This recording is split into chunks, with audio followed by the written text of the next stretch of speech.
Hello, and welcome to the Pink Elephant webinar series. Today we are going to be talking about one of my favorite subjects, change in the workplace, and I certainly hope it is one of your favorites as well. Specifically, we're looking at encouraging change in the workplace, the top 3 secrets to making it stick. So let me introduce myself first of all.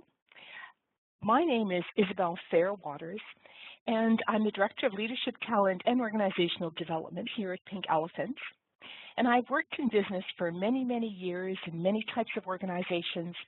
I've led at the senior executive levels and worked in many functional areas such as learning and development, HR, and organizational development. And one of the things that I know for sure, without a doubt, is that if you don't manage change, it will certainly manage you. If you don't pay attention to it, then you will have problems. So let's take a look at ways in which we can encourage change in the workplace and certainly to make it stick. Now, I will say that if you have any questions, if you have any issues, please chat, and either myself or my colleagues will respond, and we will watch for your questions or queries. So let me continue here. Just trying to advance my slide. There you go. So one of the things that we know is that change has changed. Now, it sounds like a funny little phrase to say, but it is true. Think about how we described change several years ago, maybe 10 years ago, even 5 years ago. We talked about change as being constant, but today we talk about it in much more deliberate terminology. We talk about change as being turbulent, as being ongoing. We talk about it as being disruptive. Now think about this in your own workplace. Think about any change that you're experiencing or going through. It is disruptive. People in the workplace are trying to figure out how to do their work. What do they need to do differently? Are they doing it the right way? How are they feeling about it? So there is a lot of disruption. And it also breaks down confidence in a workplace when change happens. We talk about change as being fast and even alarming and certainly unpredictable. And even change that is planned out very carefully is still unpredictable. But of course, we know that change is necessary. Change is necessary for us to grow and innovate and be creative and do new things in the workplace. So that's the positive side, that even though change can be difficult, it certainly is necessary and it leads to many good things, hopefully. Hopefully it leads to many good things. So I love these 2 quotes, the first by Peter Senge and the next by Charles Darwin. People don't resist change, they resist being changed. Think about this. Think about this in your own workplace.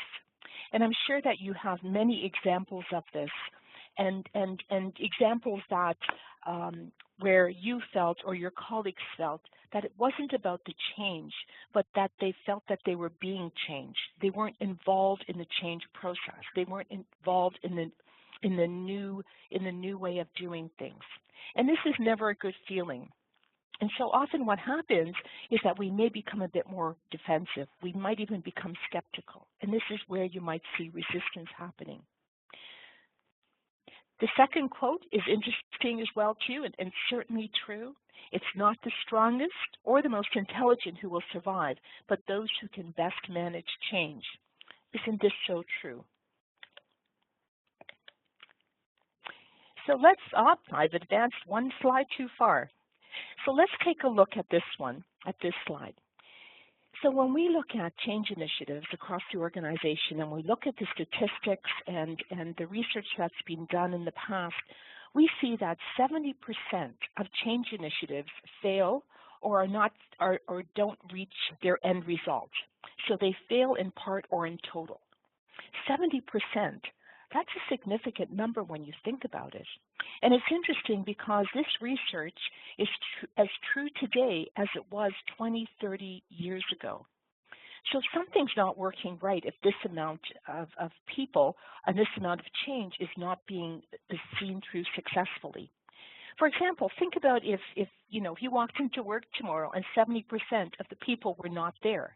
That would be significant. But the good news is that we're not really here to talk about that 70%.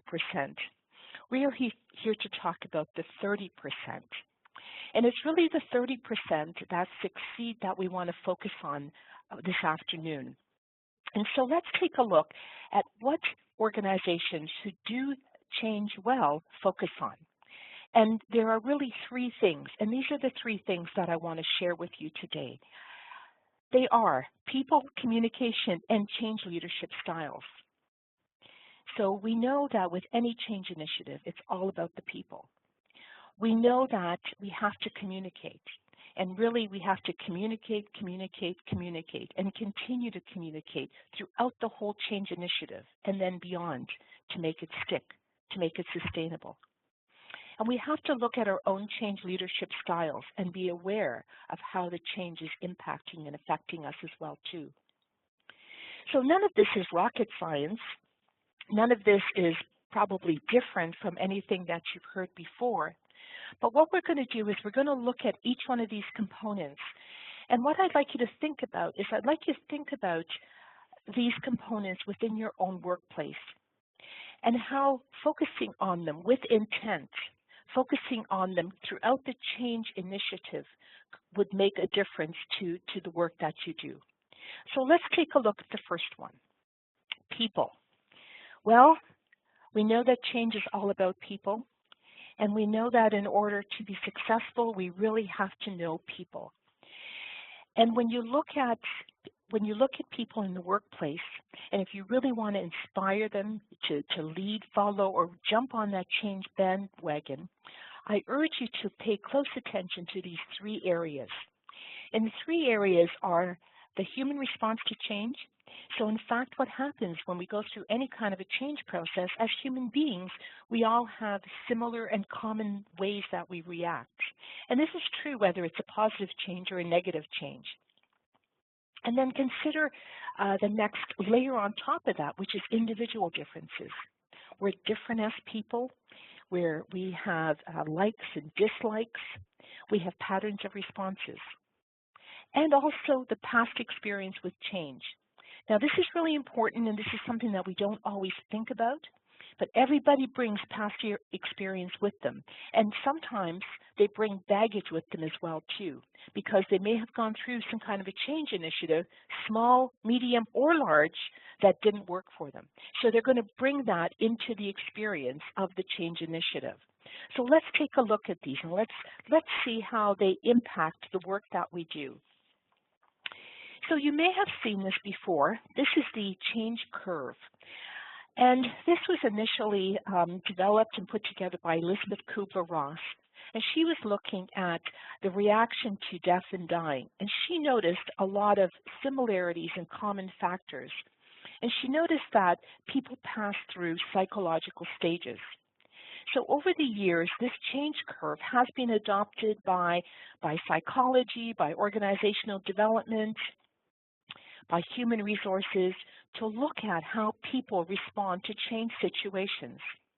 And this is very true in the workplace. And I'm going to quickly describe this for you. But I want you to think about, your workplace and how you've seen some of these things demonstrated in the workplace.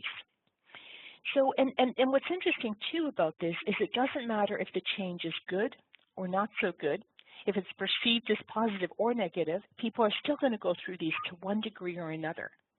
And they're not just going to go through them in a linear fashion. They're going to jump through some of them really, really quickly.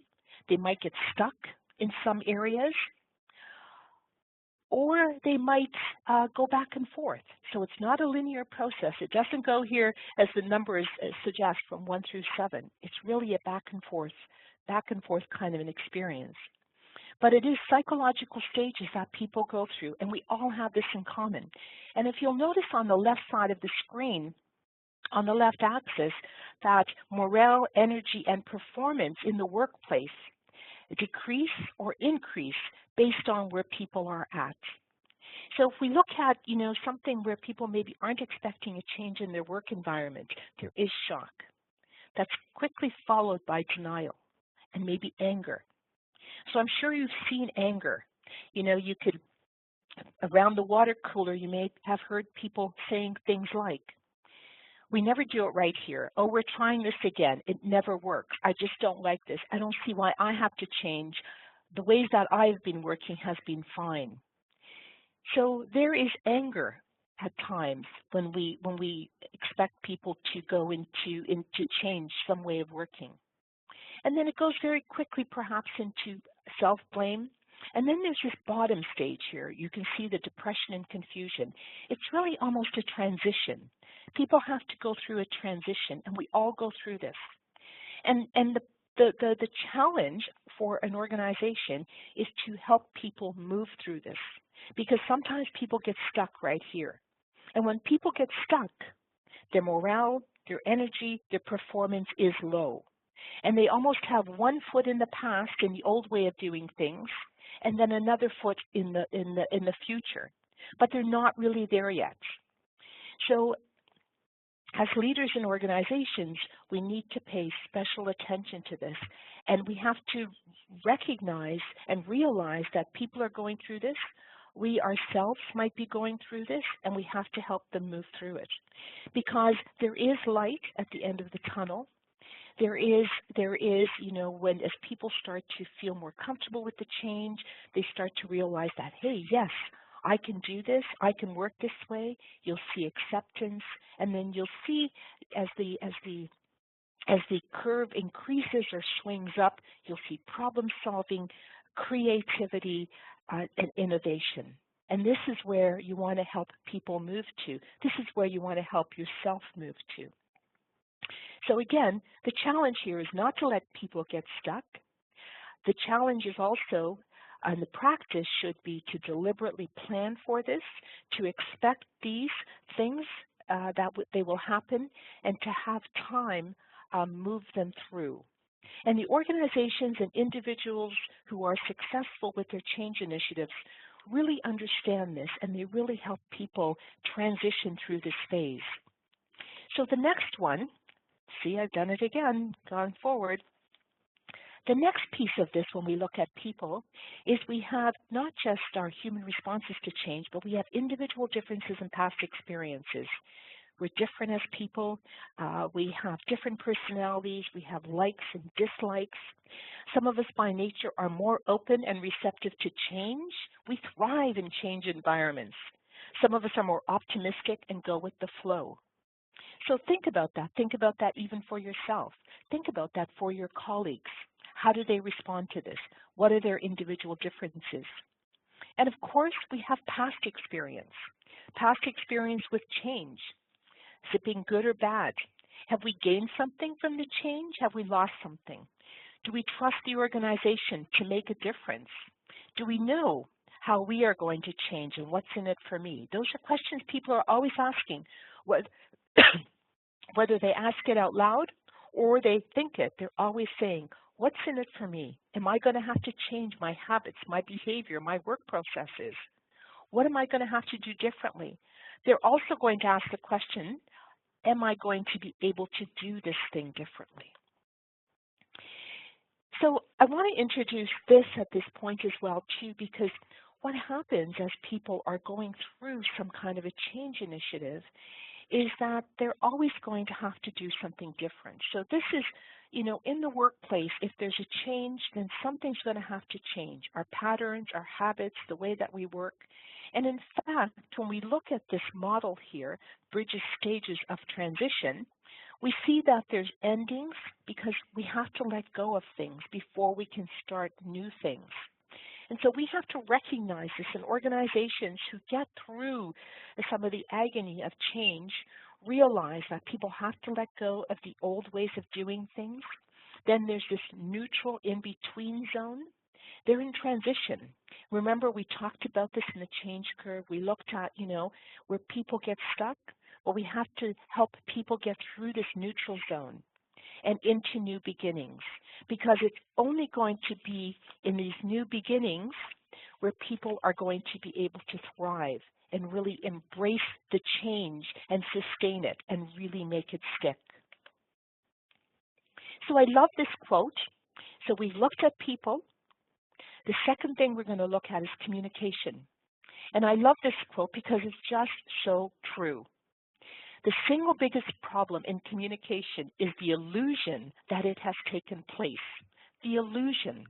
I mean, think about even in your own workplace. Sometimes what happens is we'll get an email, and in the email we'll say that something is changing effective a certain date.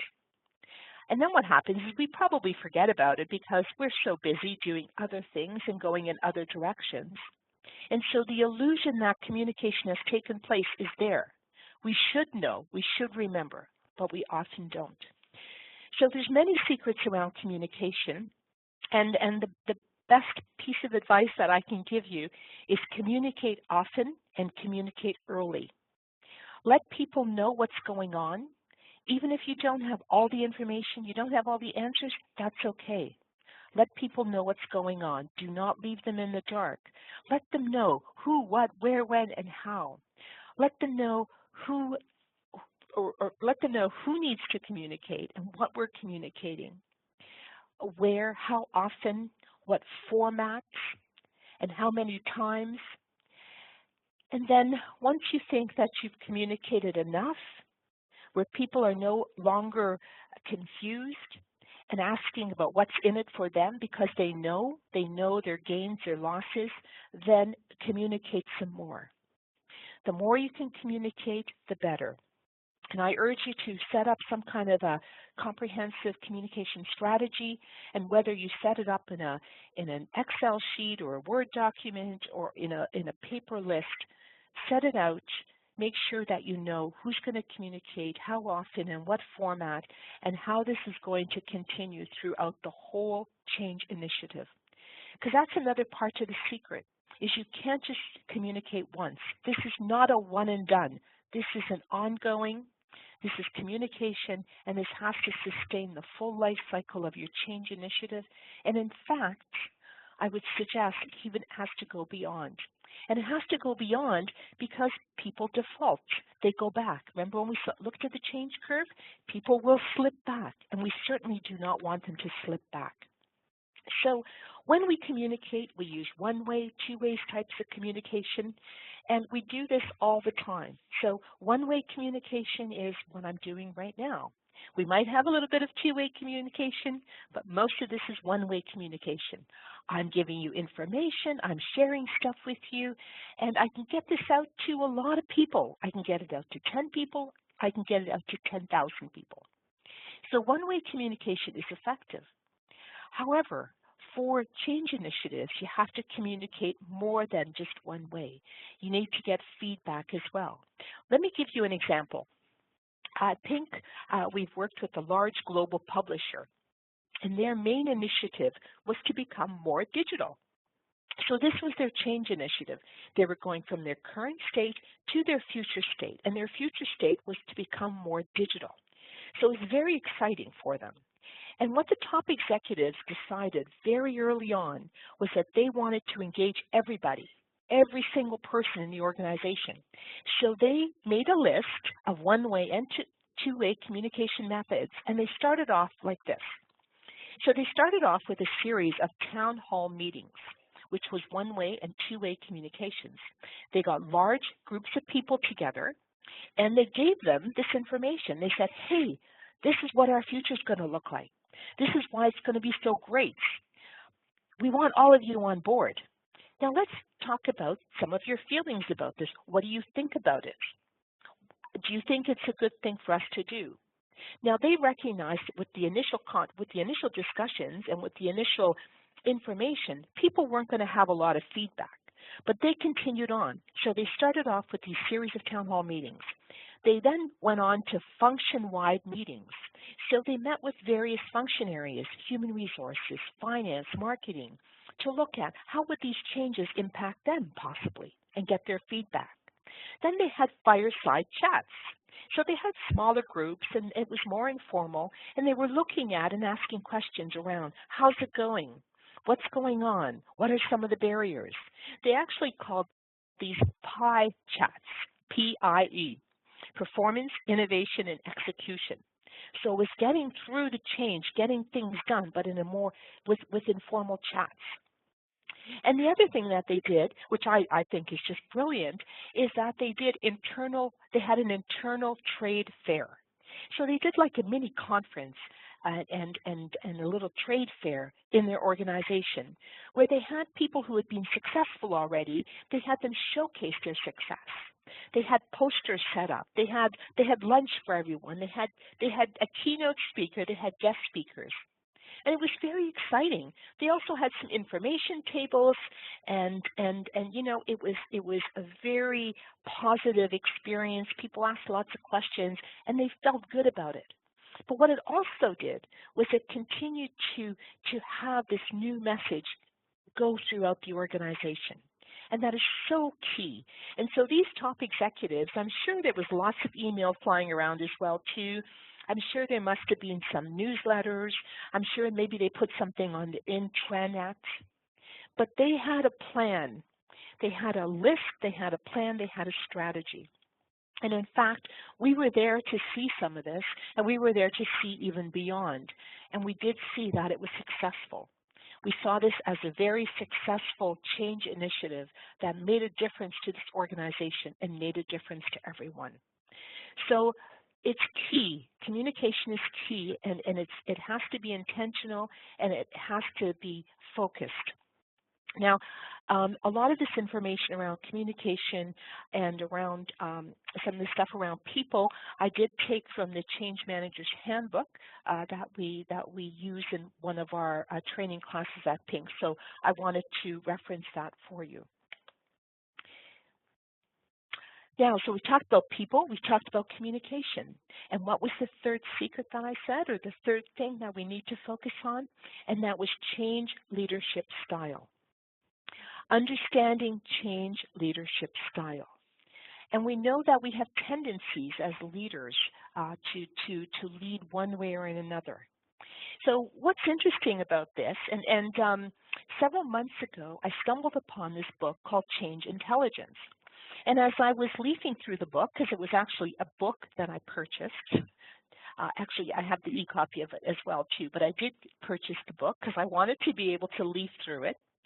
The first page that I turned to, the author was talking about and saying, we know about IQ. We've heard about that. We talk about that. We've talked about that for years.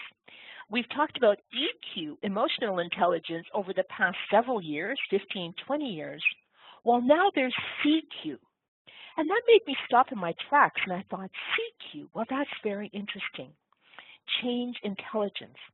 And I thought, the time has come for us to recognize that, in fact, we do have to have change intelligence, and we do have to adapt, because we know that it's about people. We know that it's about communication.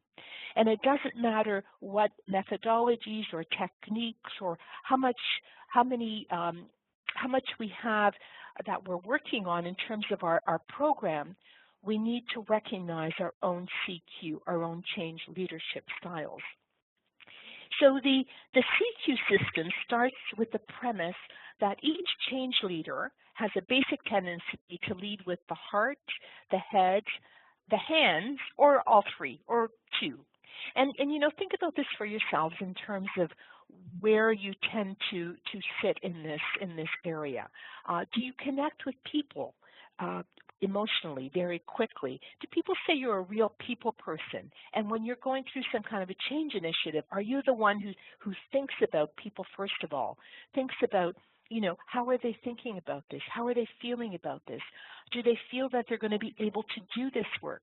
Are they getting through this difficult transitional stage where they might have one foot in the past and one foot in the future?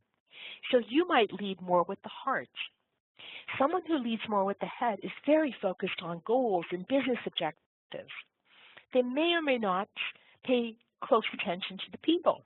Now, they will, of course, to some degree pay attention to the people, but that may not be their main focus. As with people who are really focused on processes and getting things done, they're just going through and getting things done really quickly. Now, the truth of the matter is that we have all three of these. As leaders, as individuals, we use all three of these. But when we look at our change leadership style, we really have to look at, Are one of these or two of these more of our strengths? Are one of these areas that we're not very good in because we're focused on the other ones? So a smart change leader will look at all of these areas and will work to adapt your style to the situation. So again, remember, we're always dealing with people. We're always communicating. We're always trying to move the change initiative forward. So I love this, and I think, the time has come to talk about CQ. As I said, I just stumbled upon this book a few months ago, but it really resonated with me. And I know there's so much substance to this, and there's so much, this is such an important area that we have to focus in on it. And so those organizations that are successful are going to look at these three areas. And so I encourage you that, as we come to the end here, I encourage you to give focus to these areas. And to making your change initiative stick, you really need to have that deliberate and intentional focus. So the intentional focus of always, daily paying attention to people. How are they doing? What's going on? Do they know what they're doing? Do they need more training? What do we need to do to remove barriers? Communication. Have we communicated enough with people? Do we know what's going on? Is it intentional? And then looking at ourselves, because the other piece of looking at ourselves is understanding how we lead, but it's also recognizing that we are also going through the changes. So we are also going to react in various ways. And we also might be in that transitional phase where we're just not sure what's going on and how we're going to continue our work. So we need to have intentional focus, build up new habits and routines that really focus on these three areas to help our organizations be more successful. So I encourage you to give this some thought, reflect on your own organization, reflect on the way that you work, and see what kind of a difference it'll make to you. In closing, I will say that if you would like to learn more, if you would like more information on any of this material, we will have this slide set available to you. We will have the recording available as well too. But please don't hesitate to visit the website, our website at pinkelephant.com. We've got lots of courses. We've got some very powerful courses on leading change. The Leading the Organizational Change Process course has a lot of hands-on material where you go through the course and you actually leave with a plan that will help you organize your change management initiative. The Organizational Change Management Foundation and Practitioner is a certification program. There's a designation attached to it, and it covers all areas of change management, and it's an excellent resource. It was one of the books that I showed you. It's an excellent resource. And we also have Smart Kits. If you haven't visited our website for a while, we have Smart Kits, and we certainly have one on preparing for organizational change. An additional resource for you, go to our website, sign up to MyPink. It's at mypinkportal.com. It's a new service that we have for you, and I'd love you to visit it and see what kinds of great information is in there for you. Now, I'm at the top of my half hour. I did want to say thank you very much for your time, and I encourage you to think about these areas. And I also encourage you to get in touch with me if you have any questions or if you have any success stories. I'd love to hear your success stories. Please link in with me. If you link in with me, just say that you watched the webinar because I don't always accept LinkedIn names if I don't know them. So say that you watched the webinar, and I would love to have you link in with me. So that's the end of my presentation. Looking at change in the workplace and making it stick in the top 3 secrets. Now, I will end off here by asking if you have any questions, please put them into the chat window, or again, please contact me at a later date. So I will wait for a few seconds to see if we have any questions.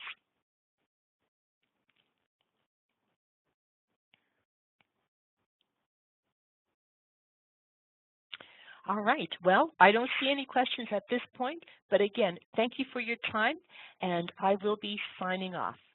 Bye-bye.